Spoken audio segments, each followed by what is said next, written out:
Hello hi दोस्तों, खाना बन में आपका स्वागत है। आप देखकर शायद जान ही गए होंगे, इस तो पौधे को सभी जानते हैं क्योंकि घर में लगाना बहुत ही शुभ माना जाता है। ये है हमारा हार श्रृंगार। हार श्रृंगार मतलब हरि के दर्शन के लिए जो फूल होते हैं, इसमें बहुत प्यारे कलर के वाइट और ऑरेंज कलर की डंडी होती है। इतने सुंदर फूल खिलते हैं और इतनी सुंदर खुशबू आती है। अब इसकी ग्रोथ का टाइम आ रहा है। अब सितंबर का महीना चल आ गया। देखो मेरा पौधा कितनी ग्रोथ कर रहा। अक्टूबर में ये हमारे सितंबर के लास्ट में या अक्टूबर में ये फूलों से लग जाएगा। आप इसको इस वीडियो में आपको मतलब इस पौधे को हमारे फूल देगा हमारा ये पौधा। आज मैं आपको इस वीडियो में इसको मतलब घना करने के लिए टिप्स भी बताऊंगी कुछ, और इसमें क्या फर्टिलाइजर दें जो हमारे ये पौधा अच्छी ग्रोथ करे और अक्टूबर में हमारे फूलों से भर जाए। घर की फ्री की फर्टिलाइजर बताऊंगी मैं आपको, जो आपके किचन में आते रहते हैं और फेंकते रहते हैं, वो फर्टिलाइजर बताऊंगी। प्लीज़ मेरी वीडियो को आप अंत तक देखना। सबसे पहले तो हम इसके बारे में जान लेते हैं। ये बहुत ही अच्छा और पौधा रहता है। हार श्रृंगार के घर में लगाना भी इतना अच्छा रहता है, बहुत शुभ पौधा माना जाता है। इसे अपने गार्डन में मतलब आप जरूर ही शामिल करें। अगर आपके पास नहीं है तो आप कहीं से कटिंग भी ला सकते हैं, या आप इसकी कटिंग भी ग्रो हो जाती है। कटिंग ले तो आप थोड़ी मजबूत सी कटिंग ले, थोड़ी जैसी ये वाली कटिंग है ऐसी वाली कटिंग लेके आए आप, मोटी सी। आप ऐसी कटिंग लेंगे तो आपकी ग्रोथ हो जाएगा, लेकिन अभी चलता हुआ फिर आपको अगली साल वो फूल देगा। ये नहीं कि अभी कटिंग लगाएंगे अभी फूल लगने लग जाएंगे। आप ऐसी वाली कटिंग भी लगा सकते हैं क्योंकि सितंबर का महीना बेशक चल गया, लेकिन हमारी बारिश अभी आ ही रही है। बारिश हमारे अभी जाने का नाम नहीं ले रही। इस मौसम में भी आप लगा सकते हैं इसकी कटिंग। बहुत अच्छी जी ग्रो हो जाएगी कटिंग इसकी, क्योंकि अब मौसम भी अच्छा आ रहा है, अभी बहुत अच्छे ग्रो हो जाएगी। और ये हमें मतलब इसमें बहुत ही सुंदर फूल आते हैं। वाइट कलर के फूल रहते हैं इसमें, ऑरेंज कलर की डंडी होती है, इतनी खुशबू आती है। इसके फूल हमारे कान्हा जी को, भगवान जी को चढ़ाने में बहुत ही शुभ माने जाते हैं। अब इसकी ग्रोथ का टाइम हो रहा है। देखो कितनी ग्रोथ कर रहा है। सबसे पहले तो मैं इसकी आपको घना करने की टिप्स बताऊंगी कि मेरा पौधा घना कैसे हो। आप यकीन नहीं करोगे, ये 2 साल पुराना मेरा पौधा है। सर्दियों में थोड़ा मतलब ज़्यादा ठंड सर्दी पड़ती है जब उसकी थोड़ी सी मतलब वैसा हो जाता है थोड़ा। हमारा ये पौधा हमारे गर्मियों में थोड़ा बेकार सा हो गया था, फिर ये मतलब अब ये ग्रोथ करने गर्मियों में थोड़ा बेकार सा हो जाता है, लेकिन बिल्कुल बहुत कम रह गया था ये डंडी सी थी। देखो सब मैंने आपने मेरी इसकी वीडियो देखी, सब मैंने हार्ड पोनिंग वगैरह करके दोबारा गमले में लगाया था। देखो कितनी ग्रोथ करा, कितनी नीचे से इसने ब्रांच निकाली है मेरी, मतलब देखो कितना घना हो गया। ये घना करने का बस राज यही है। आप इसे घना, जैसे ऊपर की टिप है नहीं ये पत्ती, आप इसे यहाँ से पिंचिंग कर दें, हाथ से भी पिंचिंग आराम से हो जाती है। देखो आपको बता रिजल्ट दिखाती हूँ। मैंने जैसे यहाँ पत्ती थी, यहाँ रिजल्ट करी थी, यहाँ से ये पिंचिंग करी थी, एक ब्रांच तो ये निकले, एक उधर ये निकल रही, और ऊपर देख फिर यहाँ से निकली, फिर मैंने पिंचिंग कर दी, फिर 2 निकलेंगी। ऐसे हमारे ऐसे पिंचिंग कर, जैसे ये है, हम यहाँ से ऐसे ऐसे पिंचिंग कर देंगे तो मतलब इसकी जगह 2 ब्रांच और निकलेंगे। देखो आपको, देखो ये भी देखो, मैं यहाँ से एक ब्रांच आ रही है, यहाँ मैंने पिंचिंग कर दी तो यहाँ एक ब्रांच इधर निकल गई, एक इधर निकल गई है। देखो मतलब बहुत ही आप इसमें पिंचिंग करते रहेंगे नहीं तो बहुत आपका पौधा ऐसे घना हो जाएगा। जैसे ऊपर के पत्ते इन टिप्पों को, और हाथ से आराम से पिंचिंग हो जाती है इसकी। आप इन्हीं को ऐसे ही पिंचिंग करते रहें आप। देखो आप ये वैसे देखो, यहाँ पे भी देखो मैंने यहाँ पे पिंचिंग करी है, देखो कितनी ब्रांच ऊपर से, यहाँ पे मैंने पिंचिंग करी थी पहले, तो एक ब्रांच यहाँ आ रही है, एक यहाँ आ रही है, और 2 ऊपर पहले निकल रही है। मतलब इतना घना हो जाता है, बस थोड़ी थोड़ी जैसे ऊपर की आने लगे ना ब्रांच, तभी आप पिंचिंग कर दे रहे हैं। मतलब बहुत ही हेल्थी हो रहा, बहुत ही घना हो जाता है ऐसे। देखो आपको यहाँ पे रिजल्ट दिखाती हूँ। देखो यहाँ पे भी मैंने यहाँ पिंचिंग करी है तो दोबारा ग्रोथ करता हुआ आ रहा है मेरा पौधा। मतलब इतना घना हो रहा। घना करने के लिए आप इसमें पिंचिंग करते रहें। और ये एक मेडिसिन प्लांट भी है। आप जानते होंगे ये बहुत ही अच्छा रहता है, हमारे घर में लगा सूप तो है ही। एक मेडिसिन प्लांट भी, अगर आपके हाथ पैरों में अर्थराइटिक वगैरह जो हो जाती है, बहुतों के हाथ पैरों में दर्द होता है, इसकी 4-5 पत्ते आप डेली मतलब डेली पत्ते नहीं खा सकते आप इसके, क्योंकि पत्ती जो होते हैं आप ये पहचान होती है हमारे ये हार श्रृंगार की, मतलब पत्ते इसके कुरकुरारे से होती है, हम नहीं खा सकते इसके पत्तों को। जी बहुतों के पत्ते सॉफ्ट होते हैं, जैसे हम अजवाइन वगैरह का पौधा उसके पत्ते हम ऐसे ही खा सकते हैं, बेल पत्थर का ऐसे ही खा सकते हैं, लेकिन इसके पत्ते नहीं खा सकते। इसकी तो आप टी बना कर ही पी सकते हैं, क्योंकि इसके कुरकुरारे से पत्ते होते हैं, गद्दा वद्दा कुछ नहीं होते, कुरकुरारे से पत्ते होते हैं इसके। इसलिए आप इसके 4-5 पत्ते तोड़कर डेली मॉर्निंग में आप इसकी टी बना के पिए नहीं, अर्थराइटिस भी बहुत जल्दी ठीक हो जाती है। बहुत ही चीज़ों में फ़ायदा देता है हमारा ये मेडिसिन भी प्लांट है। और आपको और इसका आपको पहले भी मैंने और वीडियो में बताया कि हमारा पॉट ऐसा होना चाहिए, मिट्टी हमारी थोड़ी भुरभुरी सी होनी चाहिए। देखो मेरी कितनी बारिश आ रही है, हमारे आज गाजियाबाद में 2 दिन से तो बारिश बहुत ही पड़ रही है, मतलब खुल भी नहीं रहा, थोड़ा बहुत खुलता फिर बहुत तेज आने लगती है। और ये फुल सनलाइट में ही फुल बारिश में रखा हुआ, क्योंकि हम सभी प्लांटों को इतने बड़े बड़े अंदर भी नहीं रख सकते, इतनी जगह भी नहीं कि हम अंदर कहाँ रखें, लेकिन इससे आप अंदर नहीं रखें, आप फुल बारिश में ही रहने दें। बस यही ध्यान रखें आपके गमले में पानी नहीं रुके। देखो मेरे गमले में मिट्टी तो खूब गई है, क्योंकि बारिश में रखा था ये मिट्टी, और देखो भीग भी रहा है मेरा, बारिश में ही उठा के लेके आई हूँ मैं अभी इसे।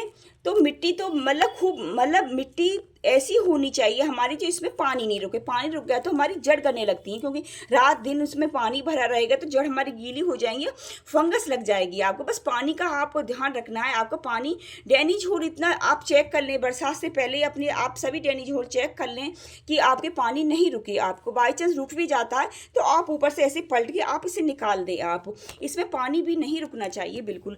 और जो मैं फर्टिलाइजर बता रही थी आपको ऐसे घना, अब क्योंकि ये अब हमें अक्टूबर सितंबर के लास्ट में, अक्टूबर के में ही शुरू में ही हमें ये फूल देने लग जाता है। फूल भी इसके ऐसे होते हैं कि मतलब ये रात में खिलता है, मतलब इतने सुंदर लगते हैं रात में हमारे इसके फूल जो खिले रहते हैं, जैसे जमीन पे तारे ही आ गए हों, तो बहुत ही प्यारे लगते हैं। लेकिन आप भगवान जी को चढ़ाने हो तो नीचे आप कोई कपड़ा वगैरह डाल दें, क्योंकि ये मॉर्निंग में जब रात में फूल खिलते हैं, मॉर्निंग में सभी फूलों को झड़ा देता, मतलब टेरिस पे इतनी अच्छी खुशबू आती है। अब रात को शाम के टाइम से खिलना शुरू हो जाते हैं ये बहुत अच्छी, सुबह तक फिर सारे फूल ज़्यादातर 2-4 ही रह जाते हैं, सब फूल इसके झड़ जाते हैं नीचे। बहुत ही नाजुक फूल होते हैं, बहुत छोटे छोटे, बहुत प्यारे प्यारे। आप एक नीचे कपड़ा वगैरह डाल दें आपको भगवान जी को चढ़ाने, क्योंकि ज़मीन में से चढ़ा हुआ नीचे गिरा हुआ फूल हम भगवान जी को नहीं चढ़ा सकते, क्योंकि फूल धो भी नहीं सकते, धोने के बाद वो बेकार हो जाता है, गिला गिला सा हो जाता है।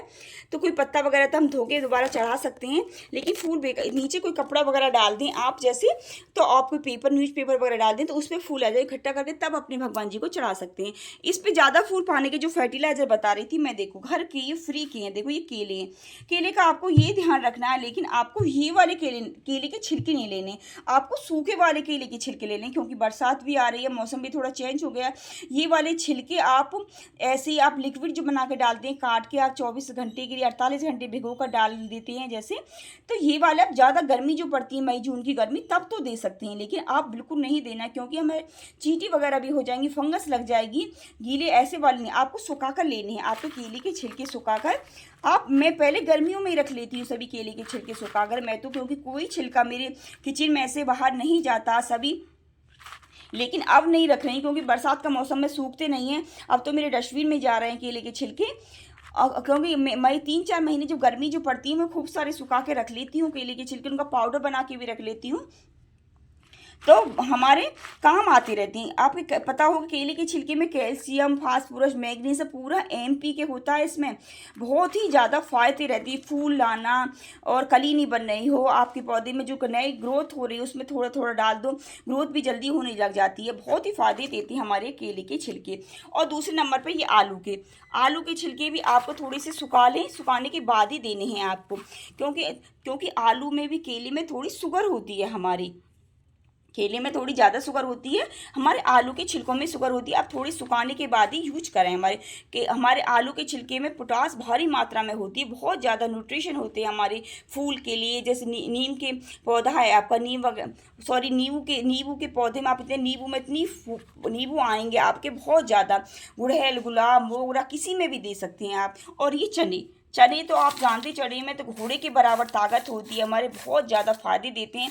इनके छिलकों में फास्फोरस भरपूर मात्रा में होता है, बहुत ही ज़्यादा अच्छे रहते हैं। इन चीज़ों को मैं पीस लिए, देखो सारी चीज़ मैंने पीस ली हैं। हम ऐसे डालेंगे तो काफ़ी दिन में गलेंगी वगैरह ये हमारे, क्योंकि हमें जल्दी रिजल्ट चाहिए हमारे।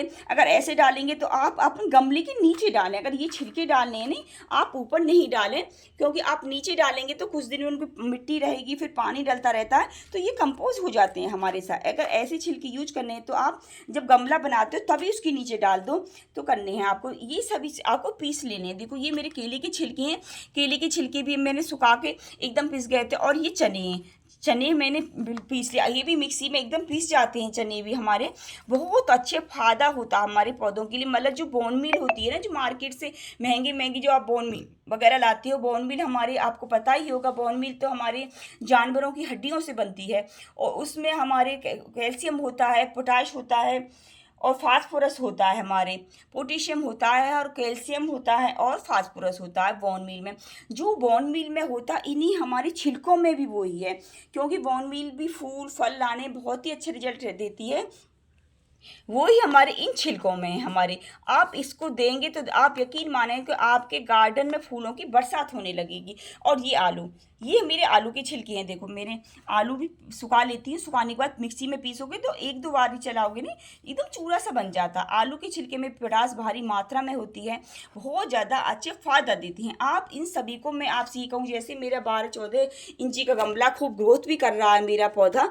अब जो ज़्यादा बेकार सा पौधा होता है, हमसे ज़्यादा फर्टिलाइजर दे देते हैं तो हमारा पौधा मतलब मरने के चांस रहते हैं। जैसे अब हमारा खूब हेल्थी पौधा है, हम इसे एक एक चम्मच भर भर के दे देंगे, मतलब ये एक चम्मच, ये मतलब थोड़ी खाली खाली, क्योंकि बड़ी चम्मच है। एक चम्मच आलू की लेनी है आपको, एक केले के छिलकों की लेनी है, एक ये मेरे चने की लेनी है। 3 चम्मच आप अपने पौधे में दे सकते हैं, क्योंकि इस वाले में बस आपको यही ध्यान रखना है, जब भी आप दें थोड़ी गमले की आप हल्की सी खुदाई कर लें। जब भी देनी है आपको थोड़ी सी खुदाई सी करके आप, क्योंकि मैं आज आपको भी नहीं दूंगी, क्योंकि ये मिट्टी मेरी गीली हो रही है, देखो, क्योंकि बारिश बहुत आ रही है 2 दिन से।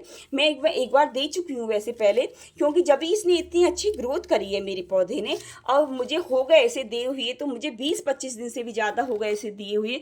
क्योंकि जो भी कोई भी फर्टिलाइजर देते हैं, ये नहीं कि आज दें तो अगले दिन आपको रिजल्ट मिल जाए, ऐसा नहीं होता है। कोई फर्टिलाइजर देने में भी उसे 1 हफ्ता लग जाता है। मैंने ये वाले सभी ये पीस कर दिए थे, इसमें एक एक चम्मच दिए, 3 चम्मच मैंने इसमें दिए थे। और देखो इतनी अच्छी ग्रोथ करी है, देखो कितनी अच्छी, नीचे से ब्रांच इतनी निकल रही है। बस मैं आपसे ये कहूँगी कि आप घना करने के लिए आप ऐसे ऊपर से पिंचिंग करते रहें, थोड़ा थोड़ा आप पिंचिंग करते रहेंगे तो आपका पौधा बहुत ही अच्छा ग्रोथ करेगा आपका। लेकिन आपको जब भी देना है, आपको ये ध्यान रखना है, आपकी गमले की मिट्टी सूखी होनी चाहिए, खुदाई के बाद गमले की मिट्टी सूखी होनी चाहिए, और शाम के समय ये फर्टिलाइजर आपको शाम के समय ही देना है। कोई मॉर्निंग में आपको फर्टिलाइजर नहीं देना, आप शाम के समय ही दें। लेकिन जब ज़्यादा सर्दी पड़ती जब, तो हम मॉर्निंग में दे सकते हैं, दिन में 11-12 बजे के बाद। लेकिन आपको अब इस मौसम में आपको शाम के समय ही देना है। थोड़ी सी खुदाई कर लें और गमले की मिट्टी चेक जरूर कर लें, ऐसी मिट्टी नहीं होनी चाहिए एकदम हम मिट्टी ऐसे उठाएं तो ऊपर से ऐसे गिरने लग जाए। मिट्टी आपको सूखी होनी चाहिए, नमी नहीं होनी चाहिए हमारे पौधे में, क्योंकि हमें इस फर्टिलाइजर को देने के बाद हमें पानी भी डालना है। जब हम पानी डालेंगे तभी तो हमारा वो फर्टिलाइजर हमारी मिट्टी में घुलेगा। तो इसलिए आपको मिट्टी सूखी होनी चाहिए, तभी ये फर्टिलाइजर देना। आप इन घर के फ्री के फर्टिलाइजरों यूज करके आप मार्केट की बोन मील वगैरह नहीं खरीदें, क्योंकि वो हड्डी वगैरह की बनी होती है जानवरों की। हम हिंदू धर्म में हम उसे यूज नहीं करते, क्योंकि हमारे घर में तो अंडा भी यूज नहीं करते। हम घर की ही फ्री की चीज़ों से देखें, क्योंकि इसमें कैल्शियम ही होता है, पोटास होता है, मैग्नीशियम होता है, सल्फर होता है, फास्फोरस होता है, मतलब इतनी सारी चीज़ें हमारी इन छिलकों में। तो हम बाहर की चीज़ें क्यों खरीदें अपने प्लांटों के लिए। और ऑर्गेनिक है हमारी ये वाली, कोई भी केमिकल नहीं है। आप यकीन माने, बाहर के केमिकल आप लाते रहते हैं और उन्हें डाल दोगे, तुरंत रिजल्ट तो कर देंगे, फूल भी आने लगेंगे, लेकिन 1-2 साल में ही आपका पौधा बेकार होने लगता है। फिर आप घर की फ्री की चीज़ें यूज करेंगे तो ये पौधा आपका मतलब सालों साल आपके गार्डन में चलता रहेगा, आप बेकार नहीं। कम से ये पौधे तो हमारे ऐसे ही कम से कम 8-8, 10-10 साल भी खूब चलते रहते हैं, खूब हमारा पेड़ का स्वरूप ले लेते हैं। देखो अभी इसे बड़े गमले में अब नहीं शिफ्ट करूँगी, क्योंकि मेरे काफ़ी बड़ा हो रहा, घना हो रहा है, इसे बड़े गमले ला के हो रहा। देखो वैसे तो मेरा पौधा, लेकिन मैं अब इसे शिफ्ट नहीं करूँगी, क्योंकि इसे अब मैं शिफ्ट करूँगी तो कोई अब मतलब ये डिस्टर्ब हो जाएगी इसकी जड़, ये फूल वगैरह देने में मतलब कुछ गड़बड़ी, क्योंकि मेरा पॉट भी ठीक ही है, अभी उसकी जड़ें ऊपर तक भी नहीं आ रही हैं, ऐसी ज़्यादा नीचे से भी जड़ नहीं निकल रही है मेरी, मतलब जड़ तो हो रही होगी इसमें, क्योंकि इतना बड़ा पौधा हो रहा है, लेकिन इतनी नहीं होगी जो बाहर निकले या ऊपर से जड़ दिखाई दे। मैंने पहले ही वीडियो डाली थी, अगर आपका पौधा जो है तो आप मतलब उसके हिसाब से पता चल जाता है, जड़ ऊपर भी दिखाई देने लग जाती है हमारी। देखो इसकी जड़ ऊपर दिखाई देने लग जाती है, जब ज़्यादा भर जाता है हमारी जड़ों से तो ऊपर दिखाई देने लगा, वो ग्रोथ भी कम करने लगता है फिर हमारे। देखो मेरा पौधा खूब अच्छी ग्रोथ कर रहा है, खूब अच्छी, देखो खूब अच्छी हेल्थी हो रहा है। बस आप इसकी पिंचिंग करते रहें इसका घना करने के लिए, और ये फर्टिलाइजर डालें तो आपके गार्डन में देखना अक्टूबर में के महीने में आपका गार्डन अक्टूबर के महीने में आपका गार्डन फूलों से भर जाएगा, हार श्रृंगार के फूलों से। और इसकी खुशबू तो इतनी अच्छी आती है, बहुत ही अच्छी खुशबू रहती है, बहुत ही अच्छा पौधा है। घर में लगाना भी बहुत शुभ माना जाता है। देखो कितनी अच्छी ग्रोथ कर रहा है मेरा पौधा। घर के फ्री के फर्टिलाइजर देकर, बस थोड़ी 2-4 बातों का ध्यान रखें कि गमले में मिट्टी पानी ना रुके हमारे, इसकी पिंचिंग करते रहें और इसे आप फुल सनलाइट दें, फुल बारिश में रखें आप। बस गमले में बस यही ध्यान रखें आपके गमले में पानी रुके नहीं, बस आपका। आप सभी इन्हीं बातों का ध्यान रखते रहेंगे तो आपके गार्डन में हार श्रृंगार के पौधे में फूलों की बरसात होती रहेगी और इन फ्री के फर्टिलाइजर को देते रहें और आपके गार्डन में खूब फूलों की बरसात होगी, खूब पौधा घना होगा। ये नहीं कि फर्टिलाइजर आप किसी में भी दे सकते हैं, गुलाब, गुड़हल, मोगरा, ये नहीं कि ये फर्टिलाइजर घर के जो मैंने बनाया है ये बोन मील, तो आप किसी में भी दे सकते हैं। अगर मेरी जानकारी आपको अच्छी लगी हो तो प्लीज़ मेरे चैनल को सब्सक्राइब भी कीजिए, प्लीज़ मेरे चैनल को मेरी वीडियो को लाइक करें, मेरी वीडियो को शेयर करें। राधे राधे।